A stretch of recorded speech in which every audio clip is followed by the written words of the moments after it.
Hello friends, welcome to Dhanvi updates. Upcoming రివ్యూలోకి వెళ్ళిపోదాం. Jagadhatri Kedar JD కేడీగా మారి శ్రీవల్లిని రౌడీలు కిడ్నాప్ చేశారు అని పాపారాయుడు ద్వారా తెలుసుకొని రమ్యకి రౌడీల ఫోన్ సిగ్నల్స్ని ట్రాక్ చేయమని చెప్తారు.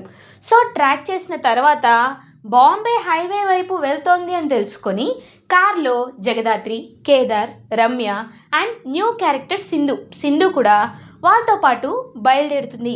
సో రౌడీలు అలా ఇంకొక కార్ ఎక్కించాలి అని అనుకునే లోపే ఒక్కసారిగా ఇంకా అందరూ రౌండప్ చేసేస్తారు జేడీకేడిని.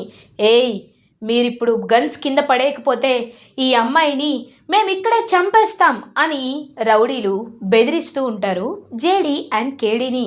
జేడీ కేడీ ఇద్దరు ఒకరినొకరు చూసుకుంటారు. సింధు వైపు చూస్తారు. అయ్యో, మీకు దండం పెడతాను, ఆ అమ్మాయిని వదిలేయనని. ఏయ్, వాళ్ళు గన్స్ కింద పడేస్తే అమ్మాయి ప్రాణాలతో ఉంటుంది అని అంటారు. వెంటనే ఇంకా అలా గన్స్ని కింద పడేస్తారు జేడీ అండ్ కేడీ.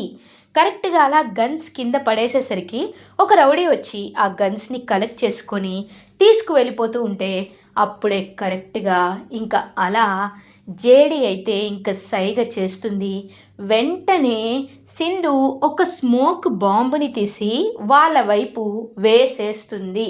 ఆ స్మోక్ బాంబు వేయడం వల్ల మొత్తం స్మోకీగా అయిపోతుంది. ఫాగ్ ఎలా అయితే ఉంటుందో ఫాగ్ వచ్చేస్తుంది మొత్తం వైట్గా. ఇంకా జేడీ కేడీ ఇద్దరు సింహంలా వెళ్ళి ఆ రౌడీలని బాగా కొడతారు.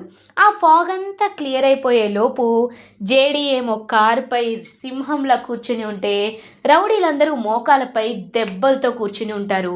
శ్రీవల్లి అదంతా చూసి ఒక్కసారిగా షాక్లో ఉండిపోతుంది.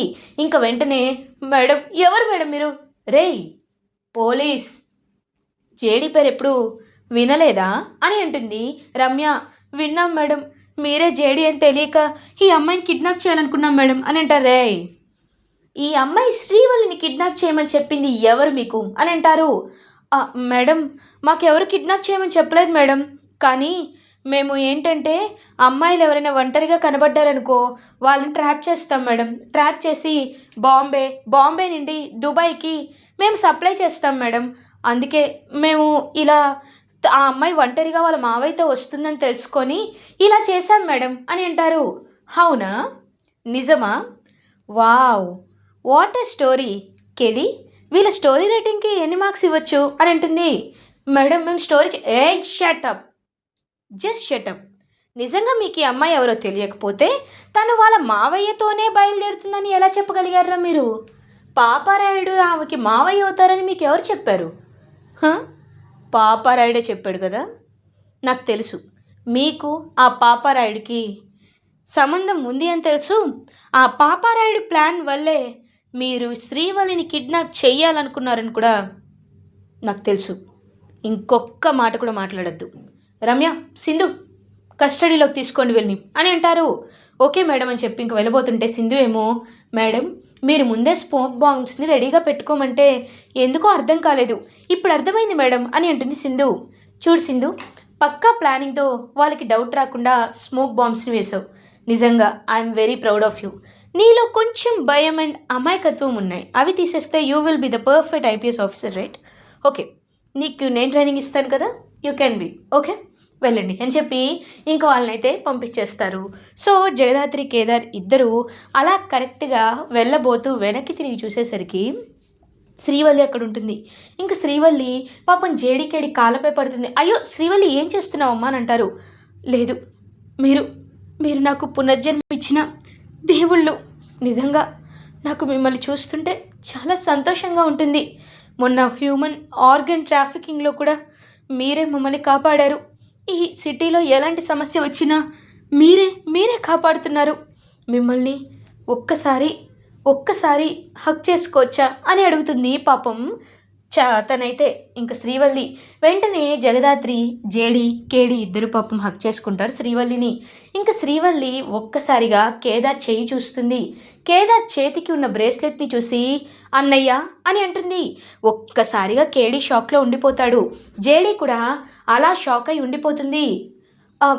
మేము పోలీస్ ఆఫీసర్స్ అని వాయిస్ కొంచెం టిల్ట్ చేసి మాట్లాడడానికి ట్రై చేస్తుంది జేడీ. బట్ లేదు లేదు, నా అన్నయ్య కేదార్ అన్నయ్య చెయ్యి ఎలా ఉంటుందో నాకు బాగా తెలుసు. నేనే నేనే ఈ బ్రేస్లెట్ని అన్నయ్యకి కట్టాను. అన్నయ్య, నువ్వు నువ్వే కదా నువ్వే కదా అని అంటుంది శ్రీవల్లి. ఇంకా ఒక్కసారిగా ఇద్దరు ఒకరి ఫేస్ ఒకరు చూసుకొని మాస్క్ని తీసేస్తారు. జేడీ కేడీనే జగదాత్రి కేదార్ అనే అతి పెద్ద నిజాన్ని తెలుసుకుంటుంది పాపం శ్రీవల్లి. తెలుసుకొని ఇంకా ఒక్కసారిగా చాలా అంటే చాలా హ్యాపీగా ఫీల్ అవుతుంది.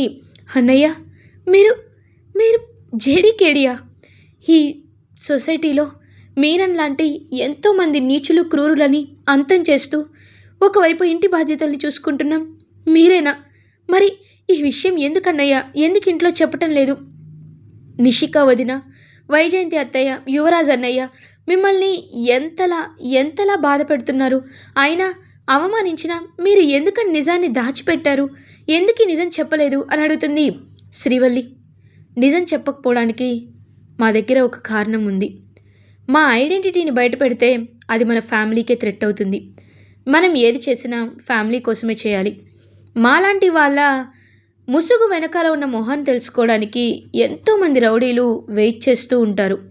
ఎప్పుడెప్పుడు జేడీ బలహీనతని తెలుసుకొని జేడీ బలాన్ని బలహీనతని చంపాలా అని చూస్తూ ఉంటారు. నా బలం నా బలహీనత రెండు నా కుటుంబమే కదా. అందుకే నా ఫ్యామిలీ జోలికి రాకుండా ఉండాలి అంటే నేను చేయాల్సింది ఇదే అని చెప్తారు. పాపం వెంటనే నిజంగా చాలా అంటే చాలా హ్యాపీగా ఉందక్క.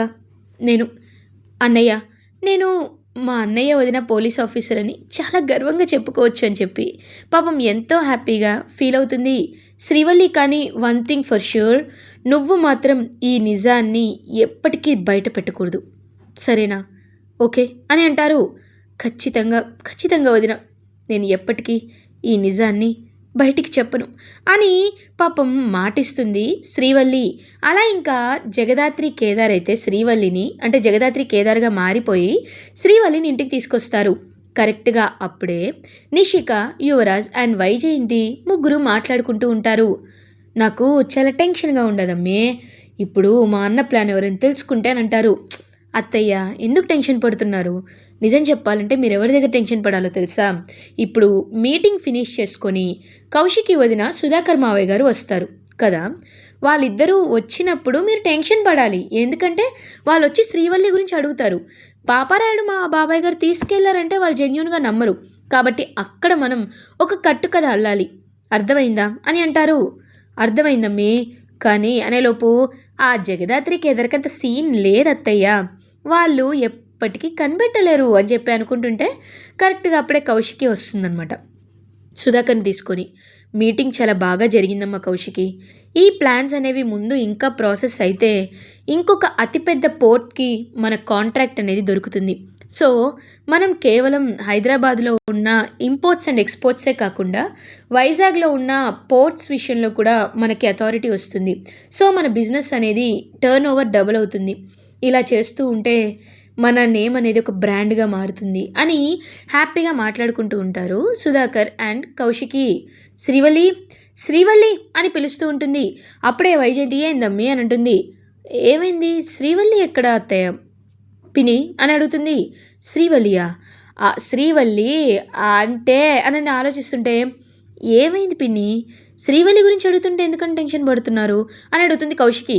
అదే కదమ్మా, ఏంటి శ్రీవల్లిని ఏం చేశావు అని అడుగుతారు సుధాకర్. నేనేం చేయడం బో అని అంటుంది. మరెందుకంత టెన్షన్ పడుతున్నావు, శ్రీవల్లి ఎక్కడా అని అడుగుతారు.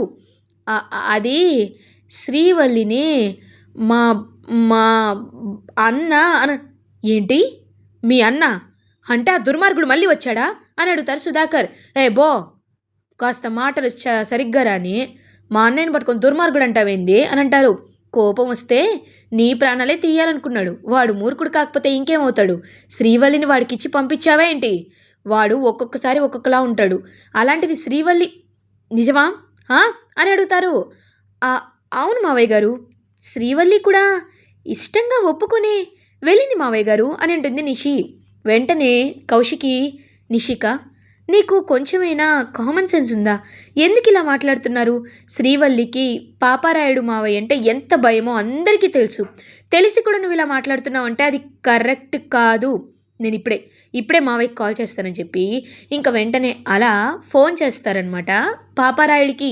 పాపారాయుడేమో హాస్పిటల్లో ఉంటాడు. తను ఫోన్ లిఫ్ట్ చేయటం లేదు. చెప్తున్నాను, ఒక్కవేళ శ్రీవల్లికి ఏం జరిగినా దాని కంప్లీట్ రెస్పాన్సిబిలిటీ మీదే అవుతుంది పిన్ని. మీది, నిషికాది, యువరాజ్దే అవుతుంది. ఇంట్లో మీరే ఉన్నారు కాబట్టి మీరే అవుతుంది అని చెప్పి చాలా స్ట్రాంగ్గా చెప్తుంది కౌశికి. ఇంకా అలా శ్రీవల్లి మిస్ అయిందని పోలీస్ కంప్లైంట్ ఇవ్వాలి అని చెప్పి వెళ్ళబోతూ ఉంటే కరెక్ట్గా శ్రీవల్లిని తీసుకొని జేడి అండ్ కేడి వస్తారు. ఒక్కసారిగా చాలా హ్యాపీగా ఫీల్ అవుతుంది కౌశికి. శ్రీవల్లి అని అంటుంది, అక్క అని చెప్పి పాపం శ్రీవల్లి హక్ చేసుకుంటుంది కౌశికిని. శ్రీవల్లి నీకేం కాలేదు కదని అంటారు. లేదక్క నాకేం కాలేదు అని అంటుంది. జగదాత్రి ఏమైంది శ్రీవల్లికి అని అనేసరికి పాపారాయుడు బాబాయ్ గారు శ్రీవల్లిని తీసుకువెళ్తూ ఉంటే అప్పుడే కరెక్ట్గా కొంతమంది రౌడీలు వచ్చి అటాక్ చేశారు వదిన. అప్పుడు నేను జేడీకి కాల్ చేశాను. జేడీ గారు వెళ్ళి శ్రీవల్లిని కాపాడి మా కప్ప చెప్పారు అని అంటారు. అవునక్క, జేడీ కేడీలే నన్ను కాపాడారక్క అని అంటుంది శ్రీవల్లి. అబ్బా వీళ్ళొకరు. అయినా నాకు అర్థం కాదు ఏంటంటే ఆ జేడీ కేడీలు పెద్ద పోలీస్ ఆఫీసర్లు కదా, మరేంటి మన ఇంటికి ఏ సమస్య వచ్చినా వీళ్ళే ముందుండి పోరాడుతూ ఉంటారో ఏదో పర్సనల్ అసిస్టెంట్ లాగా అని అంటుంది వైజయంతి. నోరుమి. వాళ్ళు ఎంతో కృతజ్ఞతతో బాధ్యతతో మన పర్సనల్ ప్రాబ్లమ్స్ని వాళ్ళ పర్సనల్ ప్రాబ్లమ్స్గా తీసుకొని ఇంతలా పోరాడి తీసుకొస్తే నీ నోట్లో అవే మాటలు వస్తాయా? చూడండి, ఇప్పుడు నువ్వు ఇలా ప్లాన్ చేయొచ్చు, కానీ ఇంకొకసారి మేము లేనప్పుడు శ్రీవల్లిని బయటికి పంపించాలని చూసావో నిన్ను బయటికి గెంటొస్తా, గుర్తుపెట్టుకో అని అంటారు సుధాకర్. ఇంకేం మాట్లాడకుండా అక్కడిని వెళ్ళిపోతుంది వైజయంతి. అలా శ్రీవల్లిని కాపాడి ఇంటికి తిరిగి తీసుకురావడంతో ఇంకా అందరూ చాలా హ్యాపీగా ఫీల్ అవుతారు. అలా ఇంకా శ్రీవల్లి ప్రాబ్లం అయితే సాల్వ్ అయిపోతుంది. ఇలా ఎపిసోడ్ ఎండ్ అవుతుంది. ఫస్ట్ ఎపిసోడ్ రివ్యూస్ ముందుగా మీకు కావాలి అనుకుంటే ధాన్వి అప్డేట్ ఛానల్ని సబ్స్క్రైబ్ చేసుకోండి. Thanks for watching.